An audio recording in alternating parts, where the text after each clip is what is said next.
Fala galera, beleza? Então tá, galera, é o seguinte, venho trazer um vídeo pra vocês super importante aqui, um vídeo que vai posicionar o Brasil nas relações geopolíticas pós-governo Bolsonaro. Vamos ver como que o Brasil está se relacionando com os outros países, que vai ser sim uma coisa super importante, por quê? Porque a gente está tendo um período de recessão de 4,7% em 2020, as previsões, claro que deve ser muito mais, vai ter uma dificuldade de recuperação econômica em 2021, 2022 e o mundo vai ser completamente diferente depois dessa crise sanitária que a gente vem atravessando. Então é super importante estabelecer relações políticas, econômicas e geopolíticas com os outros países. Será que o Brasil está se posicionando bem? Se você quer saber isso e muito mais sobre geografia, geopolítica, atualidades, notícias, enfim, tudo para se manter sempre bem atualizado, já se inscreve no canal, deixa seu like e compartilha esse vídeo, que eu, Ricardo, conto muito com a ajuda de vocês, beleza? Cara, eu citei aqui para vocês, listei, alguns dos grandes parâmetros que a gente pode utilizar. O nosso ministro das Relações Exteriores é um carinha chamado de Ernesto Araújo, tá? Que ele foi indicado por um outro carinha chamado de Olavo de Carvalho. Olavo de Carvalho, que não é um grande acadêmico, né? Nunca teve grande notoriedade, mas ele ganhou muito poder de fala, né? Muito local de fala, frente a essa sociedade mais conservadora. O Steve Bannon lá nos Estados Unidos, aqui no Brasil, né, essa parte aí mais que acredita, por exemplo, na teoria do globalismo. O que seria o globalismo? O globalismo é a ideia que, através de pautas interessantes, grandes magnatas internacionais querem interferir na soberania nacional de cada um dos países. Pegar, por exemplo, sei lá, o Acordo de Paris. O Acordo de Paris, firmado em 2015, ele prevê a redução de lançamento de gás carbônico para a atmosfera para controlar o aquecimento global, tudo tal. O que os globalistas dizem, né? O cara que acredita nessa hipótese do globalismo, que não há nenhuma comprovação científica, esteja claro aqui.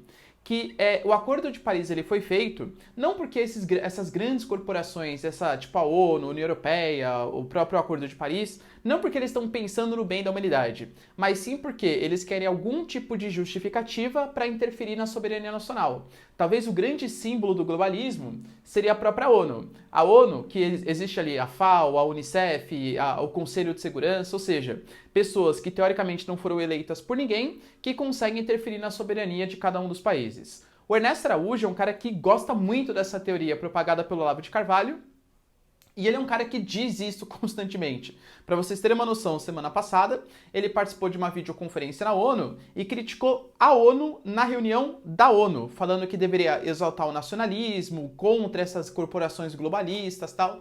Então essa é meio que hipótese aí da teoria da conspiração. Meu pai sempre falava pra mim, melhor do que você ser um cara bom, é você parecer um cara bom. E isso vai ser super importante porque a gente vai falar hoje por quê? Porque o Brasil, não adianta ele ser um país, legal, interessante. Ele tem que se vender assim pro mundo. O mundo, a geopolítica, é uma hipocrisia contínua. Então os países, eles vão tentar achar qualquer tipo de desculpinha para não importar produto de outro país, para não importar produto de outro. E o Brasil dá as desculpas perfeitas. Nós temos um presidente que fala meio que contra o problema sanitário que vem acontecendo, ele vem sendo banalizado no mundo inteiro por isso. Um cara que vai discursar na ONU e critica a ONU no discurso da ONU. Nós temos, por exemplo, a questão das queimadas na Amazônia, que aconteceram no passado, sem uma justificativa coerente do governo. E com a demissão do Ricardo Galvão, que era o cara que denunciou, o cara que falou sobre o aumento das queimadas, então você meio que condena o mensageiro e não a mensagem. E esse é o tipo de imagem que o Brasil está passando para o mundo.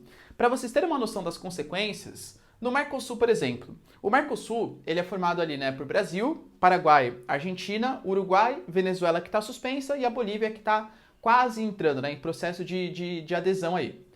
A Argentina, com certeza, totalmente contra o governo brasileiro. A Argentina, aliás, até anunciou que vai momentaneamente não negociar futuros acordos do Mercosul, porque o Brasil está tendo uma postura muito entreguista, segundo eles. Eles não querem abrir a economia dessa maneira. Mesmo o presidente ali do Paraguai e até do Uruguai, o Lacalle-Pou, que é um cara também de direita, mas não uma direita tão conservadora como o Bolsonaro. Então tá querendo se desfiliar um pouco dessa imagem. No Paraguai, o cara do exército, ele foi exonerado porque ele estava deixando brasileiros entrarem no Paraguai no momento que o Brasil não está tendo políticas adequadas. Ou seja, o Brasil ele está constantemente se afastando do Mercosul. É porque a gente é a maior potência econômica ali, porque senão alguma coisa pior já poderia ter acontecido. Quando a gente fala do mundo árabe, o Brasil comprou encrenca logo no primeiro ano de governo. Não sei se vocês se lembram daquele entreveio que teve, em que o Brasil, apoiando os Estados Unidos fortemente, apoiando Israel fortemente, prometeu que ia transferir a embaixada brasileira em Israel de Tel Aviv para Jerusalém. Só que Jerusalém é assim um papo muito complicado. É dos árabes? É dos judeus? Poucos países se comprometem nessa briga. O Trump foi lá, comprou essa briga, falou: não, Jerusalém é a capital única e indivisível de Israel. Comprou briga com o mundo árabe. O Brasil vai fazer a mesma coisa. A gente ia transferir a nossa embaixada para Jerusalém. No final das contas, o Brasil ficou com medo das possíveis retaliações do mundo árabe. O Irã é um grande parceiro do Brasil, a Arábia Saudita é um grande parceiro do Brasil. A gente exporta muita carne para esses países árabes. No final das contas, o Brasil nem abriu uma embaixada e no final das contas nem deixou de abrir. Abriu um secretariado. Pegou mal tanto com os judeus, com os israelenses, porque a gente tinha prometido abrir uma embaixada. A nossa bancada evangélica aqui ficou pé da vida na época. E pegou mal também com os árabes. Pô, como assim? Então abriu um secretariado, quer dizer que reconhece então Jerusalém como território dos judeus? Percebe? Isso afasta a gente das negociações. A China. A China é o nosso maior parceiro comercial. Eu sei, galera, de novo, a China tem denúncias de campos de concentração, é caso de tortura, não dá, por exemplo, liberdade para Taiwan, para Hong Kong, interfere. A China, existem vários problemas. Mas, de novo, a gente vai fazer o quê? Vamos boicotar a China? É uma boa ideia, né? Para um país que vai ter uma recessão gigantesca do PIB, perder o seu maior parceiro comercial. E é isso que a gente está fazendo. Ernesto Araújo falando que é culpa da China, todo esse problema.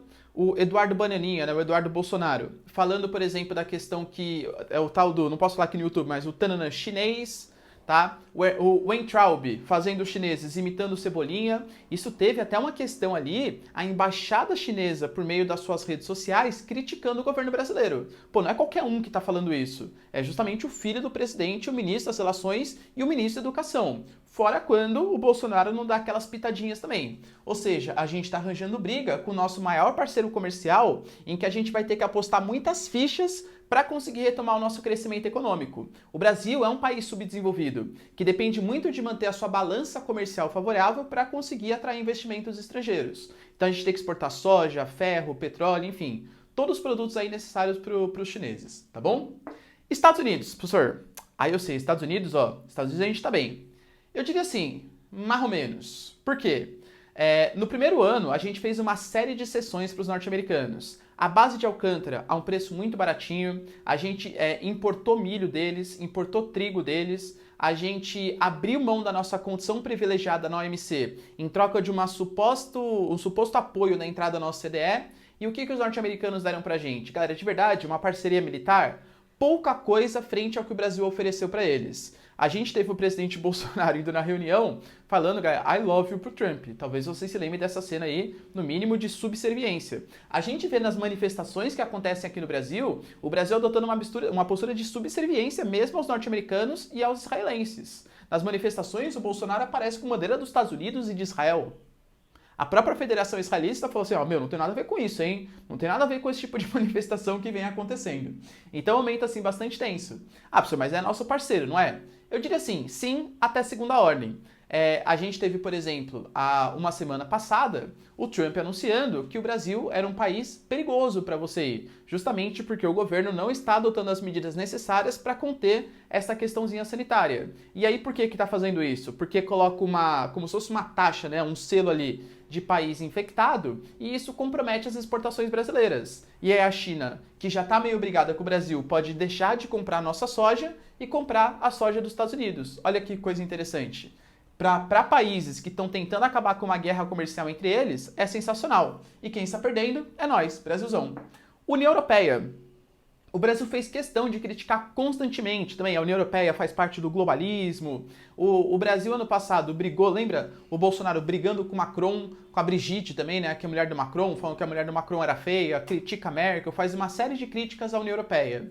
A gente teve, por exemplo, ano passado sendo anunciado o acordo Mercosul e União Europeia. Muito cedo para anunciar. Ele começou a ser pensado há 20 anos atrás pelo governo FHC, foram 20 anos de negociação e alguns chefes de Estado autorizaram. Só que para valer mesmo, o Parlamento Europeu tem que aprovar, o Parlamento aqui do Mercosul tem que aprovar também, e todos os parlamentos nacionais, no caso 27 parlamentos, né, na União Europeia, que são 27 países, e aqui no Mercosul também, todos têm que aprovar um acordo de livre comércio. Vocês acham mesmo que a França, um baita país produtor agrícola que sustenta a Europa, que está morrendo de medo dos produtos agrícolas brasileiros entrarem sem nenhum tipo de imposto, vai autorizar o Brasil? Preciso de uma desculpa. Perfeito, o Bolsonaro é um doidão.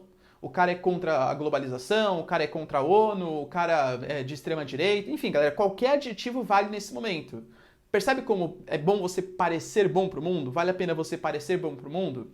Então, o acordo entre Mercosul e União Europeia dificilmente vai acontecer. Eu duvido que o parlamento francês autorize esse tipo de acordo com os produtos agrícolas entrando na França sem nenhum tipo de competitividade, sem nenhum tipo de protecionismo. Eu duvido que a Alemanha faça isso, que Portugal, Espanha, o Brasil está sendo rechaçado pela comunidade internacional, está sendo como um país excluído, um país reacionário. Essa é a estampa que o Brasil tem no momento. E a própria questão da ONU. De novo, né? A ONU, que tem toda a questão dos direitos humanos, tem as suas organizações, a OMS, talvez uma das mais importantes. O Brasil nem foi convidado para fazer pacto da organização, da descoberta, né, de soluções aí para o probleminha que a gente está passando, que eu não posso falar no YouTube. Ou seja, o Brasil está sendo excluído de todas essas corporações, todos esses países, essas organizações. O Brasil, com certeza, se não mudar sua postura geopolítica, vai começar a se afiliar com quem? Hungria, Polônia, países extremamente reacionários, talvez Bielorrússia, que é o que o Brasil está parecendo, pelo menos nesse momento de combate a essa questão sanitária. Ou seja, a gente vai ter que mudar muito a nossa imagem para a comunidade internacional. A sorte do Brasil é que a gente é a 8ª economia mundial, a 6ª população, então mesmo com todos esses problemas, o mundo ainda precisa um pouquinho da gente. Mas não vá pensar que o Brasil é os Estados Unidos, que pode falar o que bem entender, assim como a China pode falar besteira que bem entender, que os países vão continuar comprando deles porque precisa deles. O capitalismo precisa da China e da Rússia. O Brasil é importante, mas não é condição tão necessária assim para o funcionamento da economia dos outros países. Tudo bem, galera? Deu para entender? Então, se vocês curtiram o vídeo e concordam, deixa nos comentários, quero saber sua opinião. Se você não concorda também, deixa nos comentários de maneira bastante respeitosa, é claro. E é isso aí, galera. Beijos, abraço e tchau. E até o próximo vídeo. Falou!